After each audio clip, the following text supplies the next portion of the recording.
के लिए।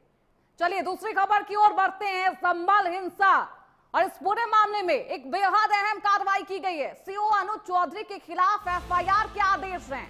संभल CJM court ने एफआईआर के आदेश दिए हैं। संभल में सर्वे के दौरान हिंसा हुई थी और हिंसा के दौरान गोलीकांड, गोलियां चलाई गई थी। दोनों तरफ से, प्रशासन की तरफ से इस पूरे हालात पर काबू पाने के लिए यहां पर प्रशासन के तमाम अधिकारियों को तैनात किया जाता है और तस्वीरें आपको हिंसा की ही दिखा रहे हैं।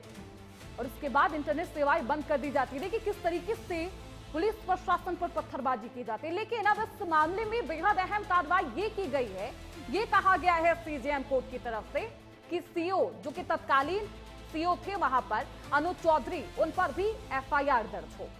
गोली चलाने के मामले में एफआईआर होगी। 16 पुलिस कर्मियों का नाम है इसमें। 16 पुलिस कर्मियों पर एफआईआर के आदेश हैं और हिंसा में घायल युवक के पिता ने कोर्ट में याचिका दी है। लेकिन अब ये कहा जा रहा है कि संभल के जो तत्कालीन सीओ थे अनुज चौधरी, उन पर एफआईआर नहीं दर्ज की जाएगी और इसके पीछे भी तमाम तरीके से तर्क दिए जा रहे हैं। लेकिन ये तस्वीरें बेहद संवेदनशील, हालांकि संभल के हालात तो संभल गए हैं, लेकिन अभी भी इस पूरे मामले की चर्चा हो रही है। तो इस खबर पर ज्यादा जानकारी के साथ हमारे सहयोगी संतोष यादव संभल से ज्यादा जानकारी के साथ जुड़ चुके हैं। संतोष, ये पूरा मामला क्या है? इस पूरे मामले पर अहम कार्रवाई क्या की गई है और सीजेएम कोर्ट की तरफ से क्या वर्डिक्ट?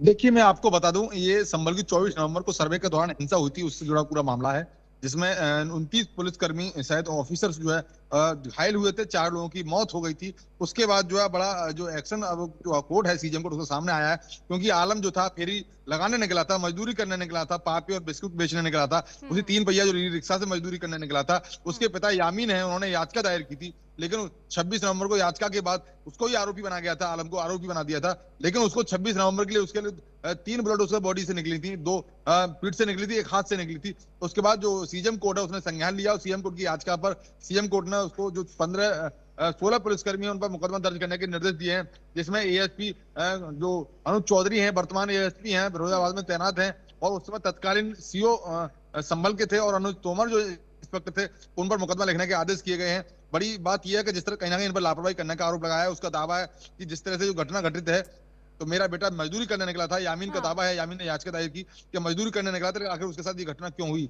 और उसमें ट्रीटमेंट भी सही समय से नहीं दिया गया और ट्रीटमेंट भी नहीं होने दिया, बेटे को भी उन्होंने आरोपी बना दिया। तो वहीं सीजेएम कोर्ट ने आज जो है आदेश किया है कि इन पर 16 पुलिसकर्मी हैं, उन पर मुकदमे के लिए कोर्ट की तरफ से संतोष कितना वक्त दिया गया है? कितने वक्त और समय सीमा के अंदर अंदर एफआईआर दर्ज करने के आदेश दिए गए हैं? क्या दलील पेश की जा रही है? पुलिस प्रशासन की तरफ से क्या ये भी कहा जा रहा है कि जो तत्कालीन सीओ थे अनुज चौधरी, क्या उन पर भी एफआईआर दर्ज करने की जो पहल है वो शुरू हो गई है, या फिर उन पर एफआईआर दर्ज नहीं होगी? क्या कहा जा रहा है पुलिस कर्मियों के द्वारा? अपने विचार रखें। देखिए, संभल में 24 नवंबर को हिंसा के बाद लगातार संभल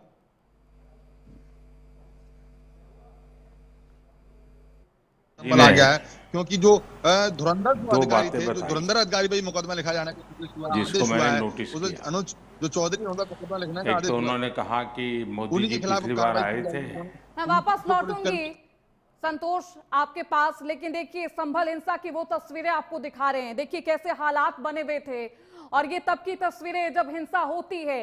यहाँ पर पुलिस प्रशासन और पूरा महकमा एक मोर्चे पर तैनात होता है, लोगों को शांत कराने की कोशिश की जाती है, पूरे हालात पर काबू पाने की कोशिश यहाँ पर की जा रही होती है। लेकिन अब इस पूरे मामले पर आपने तमाम कार्रवाई देखी होगी, लेकिन सीजेएम कोर्ट की तरफ से एक बेहद अहम कार्रवाई की गई है और साफ तौर पर कोर्ट का वर्डिक्ट सामने आया है कि संभल में जो तत्कालीन सीओ थे अनुज चौधरी, उनके खिलाफ भी एफआईआर दर्ज हो। खैर आगे क्या कुछ कार्रवाई होती है देखना बेहद दिलचस्प होगा। बहुत शुक्रिया संतोष यादव आपका इन तमाम जानकारियों के लिए। तो संभल हिंसा में ये पूरी कार्रवाई की गई है। हालात अभी तो संभल में संभल गए हैं, लेकिन संवेदनशील ये पूरा मामला है।